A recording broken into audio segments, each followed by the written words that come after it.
चलिए बच्चों, आज हम आपको एक दूसरी फोर्थ पोएम करवाऊंगी मैं आज आपको, the seven ages of man, जो लिखी गई है, कंपोज की गई बाय विलियम शेक्सपियर के द्वारा।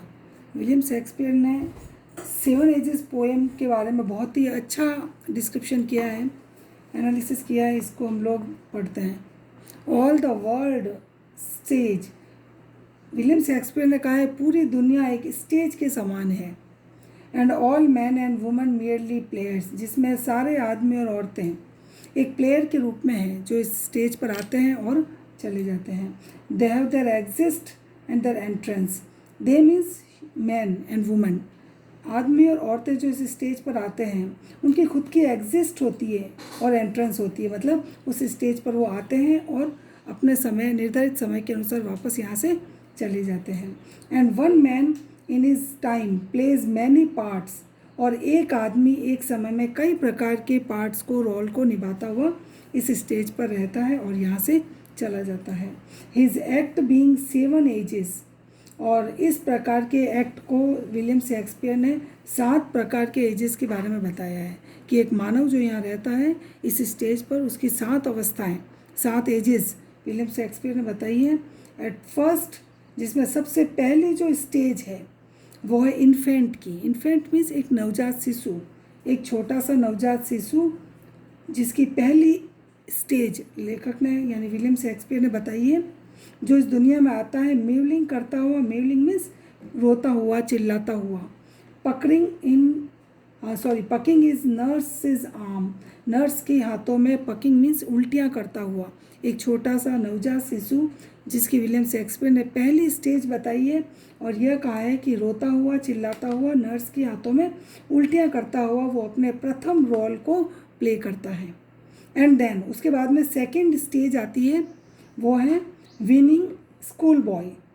विनिंग मीन्स कंप्लेनिंग करता हुआ, शिकायत करता हुआ, एक स्कूल बॉय की तरह दूसरा प्ले वो करता है। विथ हिज सैचल, जिसके हाथ में स्कूल का एक छोटा सा बैग, बच्चे के हाथ में school bag. And shining morning face, लेखक ने एक छोटे से बच्चे की स्कूल बॉय की तुलना मॉर्निंग फेस से की है। मॉर्निंग फेस जिसका चेहरा एकदम शाइनिंग करता हुआ, ठीक है, इसलिए लेखक ने ये सेकंड स्टेज बताई है। फर्स्ट स्टेज तो इन्फेंट की, एंड सेकंड स्टेज जो बताई है वो है एक स्कूल बॉय की। स्कूल बॉय से तुलना की है उसकी मॉर्निंग फेस मीन्स चमकता हुआ, उसका सूर्य के समान मॉर्निंग का चेहरा। क्रीपिंग, क्रीपिंग यानी बच्चा जो है रेंगता हुआ, क्रिप करता हुआ। Like a snail, snail means गेंगे, एक गेंगा एक छोटा सा जानवर होता है, उससे उस बच्चे की तुलना की है। अनविलिंग टू स्कूल, जो बिना इच्छा के स्कूल जाता है। यह लेखक ने सेकंड स्टेज बताई है, एक आदमी की, एक मैन की। एंड देन द लवर, और फिर थर्ड स्टेज लेखक ने बताई है विलियम शेक्सपियर ने, वो है एक लवर के रूप में। शाइनिंग लाइक अ फर्नेस, शाइन लाइक अ फर्नेस, जो भट्टी के समान आहें भरता हुआ। With the woeful ballad, woeful यानी दुख भरे, बैलेड यानी गीत, दुख भरे गीत गाता हुआ। मेड हिज मिस्ट्रेस आईब्रो, अपनी मिस्ट्रेस यानी अपनी प्रेमिका के आईब्रो पर गीत गाता हुआ अपने तीसरे रोल को वो अदा करता है। एंड देन अ सोल्जर, उसके बाद में फोर्थ स्टेज जो आती है विलियम शेक्सपियर के अनुसार, वह है एक सोल्जर की stage. Full of strange oath, जिसमें वो अजीब से शपथ लेता हुआ।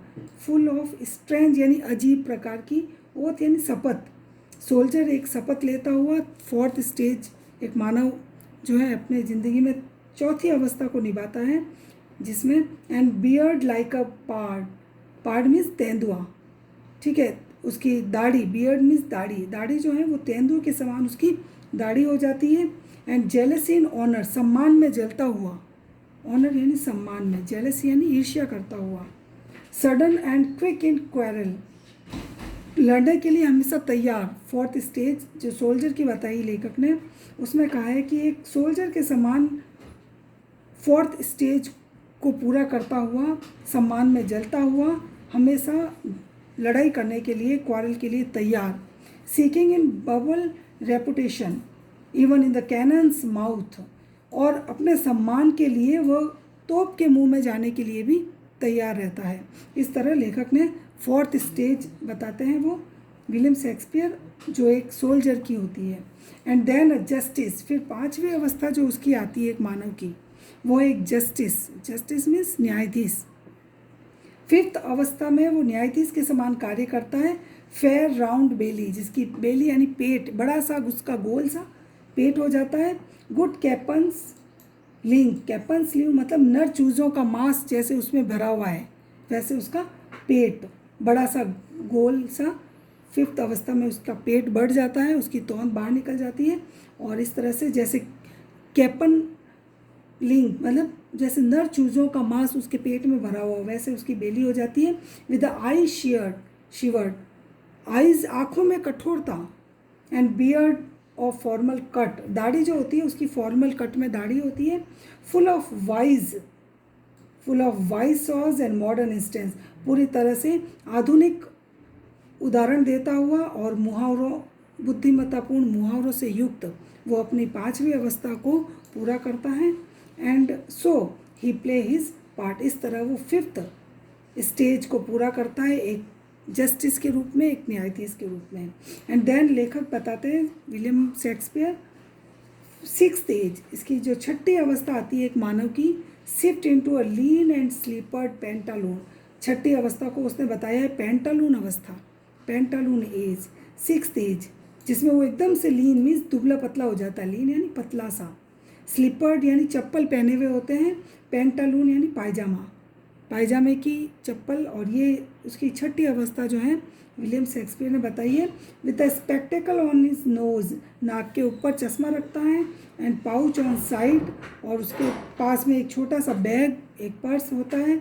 हिज यूथफुल होज, जिसमें वो अपने यूथफुल यानी युवा अवस्था के मोजे, होज यानी सॉक्स, जिनको वो संभाल के रखता है। वेल शेव्ड, अच्छे से संभाल के रखता है। And world too wide for his shrunk shank, और इस तरह अपने छोटे सिकड़े हुए पाँव में वो मोजों को संभाले, युद्ध के मोजे संभाले हुए रखता है और उनको पहनता है। इस तरह पेंटालून इसकी सिक्स्थ एज विलियम शेक्सपियर ने बताई है, जिसमें वो स्लीपर पहनता हुआ पायजामा पहनता है और स्पेक्टेकल ऑन हिज नोज, नाक पर चश्मा रखता है। Pouch on the side, side में बैग जिसमें वो अपने यूथफुल हॉज यानी मोजे सॉक्स, जिसको वो संभाल के रखता है, और फिर छोटे से सिकड़े हुए पाँव में वो उन मोजों को पहनता है।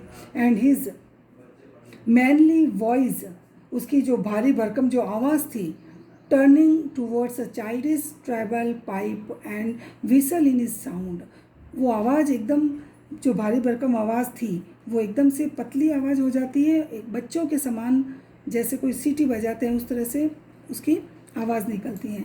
और लेखक ने विलियम शेक्सपियर ने जो सिक्स्थ के बाद में सेवन एज जो बताई है वो है लास्ट एज जो है seven age, last scene of all that ends the strange eventful history is second childness, जिसमें वो दूसरी बार बच्चा सातवीं अवस्था में, यानी कि एक वृद्ध की अवस्था हो जाती है जिसमें वो सातवीं अवस्था और एक बच्चे के समान बन जाता है, सेकेंड चाइल्ड, ठीक है, दोबारा बच्चा बन जाता है। Mere oblivion sans teeth sans eyes sans taste sans everything, जिसके अंदर सब कुछ समाप्त हो जाता है। सेंस यानी विदाउट, बिना दांत के, बिना आँखों के, बिना टेस्ट के और बिना एवरीथिंग मीन्स अब उसके जीवन में कुछ भी नहीं बचता है।